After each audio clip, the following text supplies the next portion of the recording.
Okay, so now this next part is all about the rubric for this part here, which is part 2. And you can see in order to get a 4, you have to show us that you really understand the concepts behind evolutionary history. Remember, it's like a test, so we want to make sure that you learned.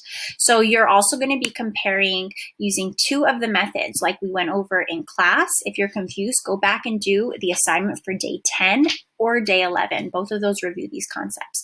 Mainly day 10 though. So it says evolutionary history by comparative anatomy, embryology, fossil evidence, or DNA evidence. So you're gonna have to choose at least 2 of those to show what's going on with your animal. And your student has no spelling or grammar errors. Like we said before, you're gonna lose a whole point. If you do, we wanna make sure that you're getting it checked over before you turn it in. So let me show you how to do this. This part is gonna be more about the research, and it's gonna be a little bit more challenging.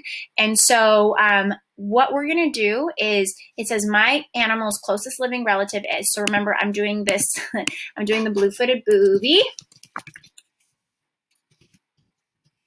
Some of you awake, and then you always want to make sure you're getting rid of the yellow when you're there so you know you completed it. And I want to figure out who the blue-footed booby's closest relative is. So I'm going to go ahead and look it up online. And first, I actually want to just look up a cladogram. And sometimes if you look up a cladogram, it won't come up, and you'll have to use the other word for it. Sorry, I dropped a spoon. Or a phylogenetic tree. So let me go ahead and take a look. And I see a couple of resources. And remember, I want to look for .edus. I don't want to look for blog spots. Look how this has a blog spot. That's somebody's blog. I don't know if that's right, but this one has a .edu, so that's probably a better one. And I see that it does have the blue-footed booby there. Cool. So the blue-footed booby, and I'm going to look at this cladogram, and I'm going to kind of drag it to my desktop. I hope you know how to put in pictures. And look at that. I found one. I'm so excited. I found a phylogenetic tree / cladogram to put right there. And maybe I'm going to delete this because I already did that section right there. Cool. And then get rid of the highlighting. And now I could look at this to figure out what is the closest relative. Well, the closest relative to the blue-footed booby, it looks like, if I follow the lines down, it's right there, and it's the Peruvian booby. Cool. So now I'm going to look up the Peruvian booby because apparently they're related. Peruvian booby. I guess it's just a type of bird is called a booby. Okay. So that's its closest living relative. So I'm going to go ahead and take a picture. Oh my gosh, before I did a really big mistake. And I'm going to go back and show you my mistake. And my mistake was I took this picture from online and I did not save the link. So I'm going to go ahead right here.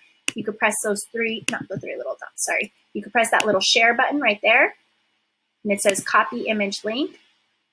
Or actually, it might be better because this one's from a good website. I could just control click on my Mac, and then it's different on a Chromebook. And I'm going to press copy link address. That's what I want to do. Now, sometimes the pictures come out as not .edus, or they come out as something else. For pictures, it's okay. Because we could tell that it's a picture. So if you want to make it clear on your project and you want to put picture right there, you could totally do that. That is totally fine. But I'm going to go ahead and put my picture in, and look at this. This was so fast. I'm already done. Well, I'm almost already done with the next part. Oh wait, I lost my Peruvian booby picture. Cool. And so now I could see it right there. Cool. And then there's the closest living relative. Yay. And I'm already done with that section.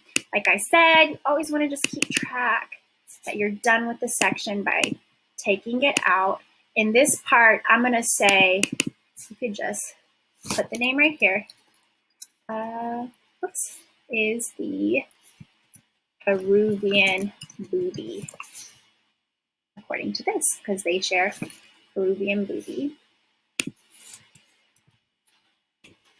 Because they share a more recent common ancestor, according to the phylogenetic tree. Okay, cool.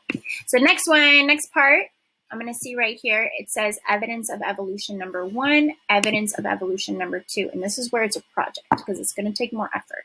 So I need to find evidence that the blue-footed booby and the Peruvian booby are related to each other. And so this is where it gets a little bit tricky because it's a little bit hard sometimes to do this by research. You're doing actual research. Maybe nobody's ever done the same research that you're doing before. So I could choose. I could do DNA evidence. I could do embryological evidence. I could do fossil evidence. I could do, which one is the one I'm missing? DNA evidence, embryological evidence, fossil evidence, or comparative anatomy. I could compare their anatomy. So this one tends to be the easiest one. Let me say I want to compare the anatomy. I'm going to compare the skeletal structure and see if there's any pictures.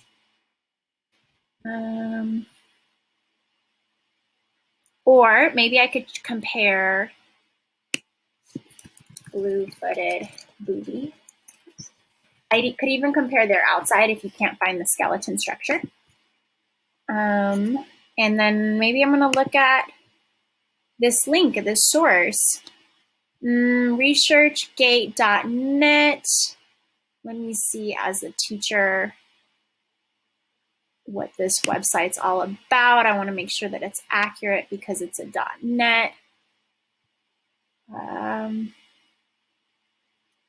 Okay, this one I think is good. But obviously I'm a teacher, so I can tell more than you could, but I could always help you with that too. So let me know. You could email me if you're not sure. Okay, this one says it compares a blue-footed booby and a hybrid. Oh, and it also, this is a really cool source because it shows the hybrid. And if you remember hybrid, it means that they can have children together. So they're technically the same species. Okay, cool. This is a really good source of comparative anatomy. So what am I looking at here? I can see that they're probably related because they have similar eye structures, right? Their eyes are kind of on the side of their face. They have 1, 2, 3, 4 bones. Okay, they also have 4 bones. And these are all of the evidence that I'm going to use for my CER. So just like before, I always want to keep track of where I'm getting things.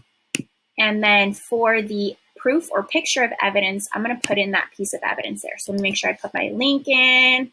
And then I'm going to look back here and say, okay, I'm going to put my picture in. And this is going to be my piece of evidence.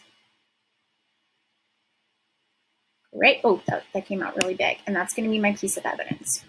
Okay. So you want to make it small and neat because it is a project. So you want to make it look good. And then this is where I'm going to write my CER, right? This shows that the blue-footed booby and the Peruvian booby are related because, as you can see from their anatomy structures, they have many things in common, period. Next piece of evidence. Look in the image, like you could see A is showing the Peruvian booby and C is showing the blue-footed booby, and they both have 4 fingers or phalanges. Or finger bones. I don't know what this bone is called. You might have to look that up. And you go ahead and say your explanation, and that shows how they are related. And so this one is called comparative anatomy.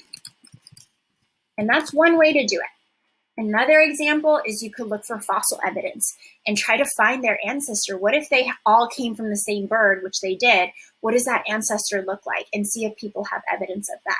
Or DNA evidence, look and see what their DNA comparisons are. Or the last one would be embryology. You could look at their embryos. Now, sometimes this evidence doesn't exist online. So that's why it's research. You have to actually take some time to like figure out how to do each part. So this is how you do the first piece of evidence, you know, for this one, and then you'll just try to find another piece as well. And if you're confused, you can always come to office hours and we'll help you with this. I hope this was helpful.